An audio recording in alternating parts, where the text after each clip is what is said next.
I still remember the way the air felt that evening, heavy, expensive, and suffocating all at once.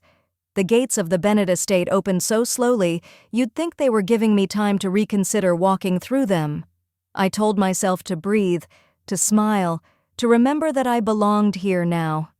I was Daniel's wife, not his assistant, not his guest, his wife. But the moment I stepped out of the car, I could already feel the chill that had nothing to do with the weather.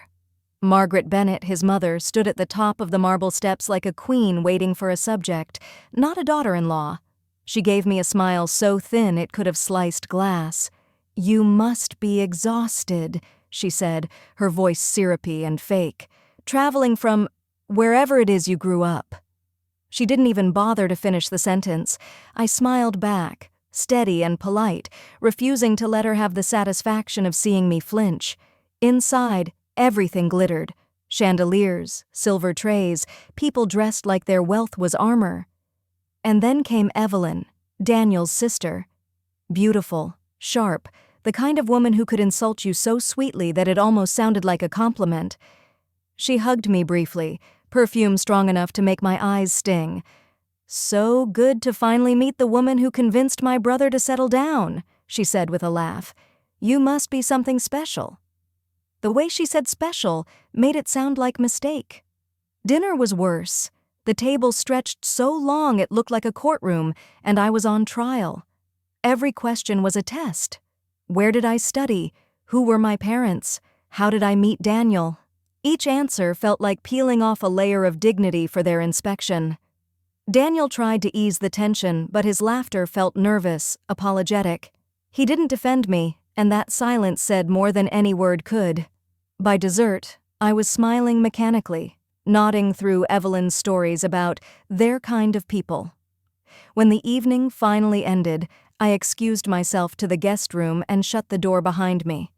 My reflection stared back from the mirror, composed, polite, and furious.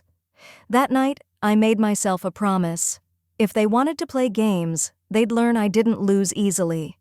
The night of the gala was supposed to be my chance to finally fit in. To show them that grace didn't come from old money, it came from composure. I wore a sleek black gown Daniel had chosen himself, and when I looked in the mirror I told myself, "You've earned your place here." I believed it too, until the laughter started.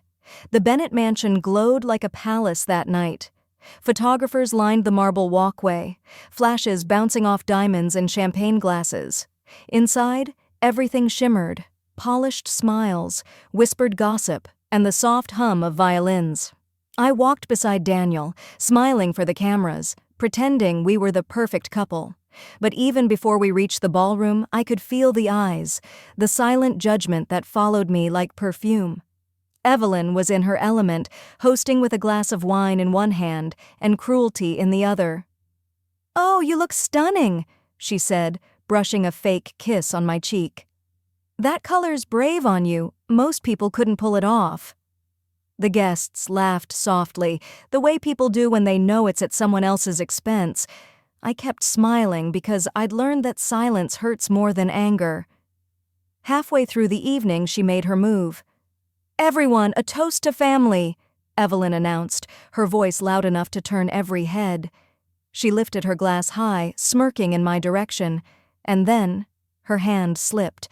A full glass of red wine cascaded down my dress, soaking the fabric, staining it like blood.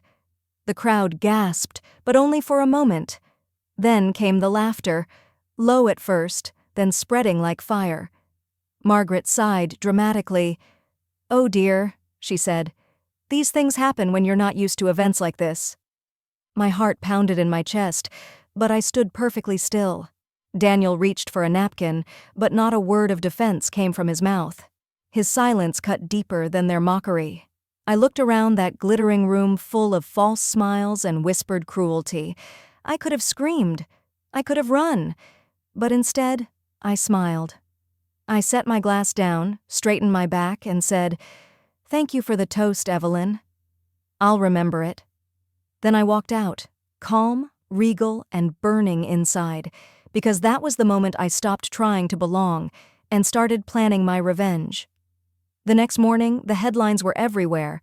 Wine, whispers, and a Bennett scandal? They called it an accident, of course. Evelyn even released a statement about how she felt terrible and hoped I wasn't too sensitive. I didn't respond. I didn't need to. I'd already made a decision that would change everything. That night, after the gala, I hadn't cried. Not one tear. Instead, I sat in silence, still in that ruined gown, watching the red stain dry like a battle mark across my skin. The humiliation had burned something out of me, and in its place, it left focus. Cold, steady, deliberate focus. What Evelyn and Margaret didn't know was that long before I married into their family, I had built something of my own. My company, small when it started, powerful now, specialized in restructuring corporate debt. I'd kept that part of my life quiet, partly out of humility, partly because I wanted Daniel to love me without seeing dollar signs. But that silence, I realized, had given his family the illusion that I was powerless. A few months earlier, my mentor, Mr. Harris, had told me something I didn't quite understand then. Control doesn't always wear a crown, dear. Sometimes it signs the checks. He had helped me quietly acquire shares in Bennett Industries, the same empire Margaret treated like her inheritance.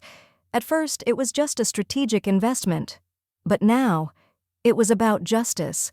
I spent the next few days in my home office reading through contracts, tracing shell companies, uncovering things I wasn't supposed to see, fraud, hidden losses, charitable foundations that were anything but charitable. I didn't plan to destroy them. Not yet. I planned to make them answer to the very woman they'd tried to humiliate. Daniel came to me on the third day, guilt written across his face. "They didn't mean it that way," he said quietly. I smiled at him, a small, tired smile. "I know," I replied. "They never do." That night, I closed my laptop, turned off my phone, and poured myself a glass of water. Not wine. I'd had enough of that. I looked out at the city lights and whispered to myself, "They started the fire. I'll just decide when it ends." The night of the foundation banquet arrived faster than I expected, but I was ready. I didn't need revenge that screamed. I needed revenge that smiled. I wore a deep emerald gown that hugged my shoulders, elegant but understated, the kind of dress that demanded respect without saying a word. My hair was swept up, my face calm. If anyone looked close enough, they might have mistaken my composure for forgiveness. They'd have been wrong. The Bennett family loved their charity events, especially this one, a lavish annual dinner to honor community service. It was their favorite PR trick, give a little, brag a lot. The same reporters who'd seen my humiliation a week earlier were here again, cameras flashing. Evelyn was radiant in silver, soaking up attention like sunlight. Margaret sat at the head of the table, glowing with that same artificial grace. Daniel stood beside me, unaware of what was about to unfold. As dinner began, I kept my smile steady, but my heart beat with purpose. I had spent the past week sending documents, setting calls, arranging one final surprise. Tonight wasn't just about retribution, it was about truth. And I wanted every camera there to capture it. When Evelyn took the stage to start her speech, the room filled with polite applause. She spoke about honesty, trust, and the importance of giving back.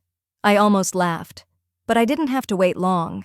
A man in a dark suit, one of the reporters I'd tipped off, raised his hand. His voice cut through the soft music. "Evelyn Bennett," he said, "how do you explain the missing funds from your family foundation? The ones that were supposed to go to cancer research, but instead went into shell accounts connected to Bennett Industries?" The room went silent. Utter, bone-deep silence. The color drained from Evelyn's face. Margaret stiffened, her pearl necklace trembling against her throat. Cameras flashed, recording every reaction. Evelyn tried to laugh it off. "That's ridiculous," she said, forcing her smile. "We've donated millions." "Actually," I interrupted, my voice calm and clear, "you redirected millions into properties under different names. But don't worry, the evidence is already with the press." Every head turned to me. Daniel's eyes widened. Margaret's jaw dropped. I met their stares without blinking. You wanted to talk about legacy? Let's start with accountability. Evelyn stuttered something about misunderstanding, but it was too late. The journalist read out numbers, transfers, statements, every hidden secret now laid bare. Margaret whispered my name like a curse. You did this? I tilted my head. No, I said softly. You did this. I just turned on the lights. Security moved in to escort the reporters out as chaos rippled through the crowd. The Bennett name, once whispered with reverence, was now being tweeted, streamed, exposed. Daniel stood frozen, torn between horror and realization. And as the room descended into whispers and panic, I felt something I hadn't in weeks: peace. They had poured wine on me to humiliate me in public. So I poured truth on them, and it burned much deeper. The fallout came faster than even I expected. By morning, every major news outlet was covering the Bennett scandal. Headlines screamed words like fraud, embezzlement, and family empire crumbles. I watched it all unfold on my television, coffee in hand, calm as a lake after a storm. For years, they had stood above everyone else, untouchable, admired, feared. Now their own arrogance had dragged them into the dirt, and the whole world was watching. Daniel didn't come home that night after the gala. He called once, his voice low, tired, full of disbelief. You could have told me, he said. You could have warned me. I paused before answering. I did, Daniel. Just not in words. I hung up before he could respond. By the end of the week, Bennett Industries' stock had plummeted. Investors withdrew, board members resigned, Margaret's so-called friends stopped returning her calls, and Evelyn, she disappeared from social media entirely, the same platforms she once used to flaunt her perfect life. I should have felt triumphant, I should have celebrated, but instead I just felt quiet. Because beneath all the power and poetic justice, there was still a wound. I hadn't wanted to destroy Daniel's family. I had wanted them to see me, to understand that respect isn't given by money, it's earned by decency. But they were too proud to see that until everything they worshipped was gone. One afternoon, as I sat in my penthouse overlooking the city, I saw their mansion flash across the screen again, once a symbol of power, now surrounded by reporters. I turned off the TV and sat in silence. The same silence I'd felt that night Evelyn poured wine on me, only now it was them drowning in it. Then came the knock at my door. My assistant opened it, and there stood Daniel, disheveled, eyes red, shoulders slumped. They're falling apart, he said softly. They're begging you to help. I looked at him, really looked at him, and for the first time, he seemed small, not in stature, but in soul. Did they ever think to help me? I asked. He didn't answer. That's when I realized I didn't ruin them. I just stopped protecting them from the truth, and sometimes that's all it takes for an empire to fall. When I walked back into the Bennett estate, it didn't look the same. The grand chandeliers still hung from the ceiling, but the light felt colder. The staff that once ignored me now stood silently with their eyes lowered, and at the end of the marble hall, waiting like guilty children, were Margaret and Evelyn. Their perfect posture was gone, replaced by trembling hands and tear-stained faces. Margaret spoke first, her voice barely above a whisper. Please, we were wrong. We lost everything. You can save what's left. Evelyn didn't speak at all. She just nodded, shame dripping from every movement. I should have felt satisfaction, maybe even joy, but what I felt instead was clarity. I had already won. The world knew the truth, and the same family that had mocked me was now at my mercy. I'll help, I said quietly. But under one condition, the foundation belongs to me now. Every penny goes where it was supposed to go, real people, real causes. No more lies. Margaret's lips trembled. You'd do that for us? I shook my head gently. Not for you. For the people you used to exploit. Then I turned to Daniel, who had been standing behind them, silent as ever. I loved you once, I told him softly, but love doesn't survive in silence. You chose them over me. Now I choose peace over you." As I walked away, the sound of my heels echoed through the hall. Steady, certain, final. I wasn't the woman they'd tried to humiliate anymore. I was the woman they'd have to answer to. Mercy didn't mean weakness. It meant I could rebuild without hate. And that, I realized, was the real power they'd never understand.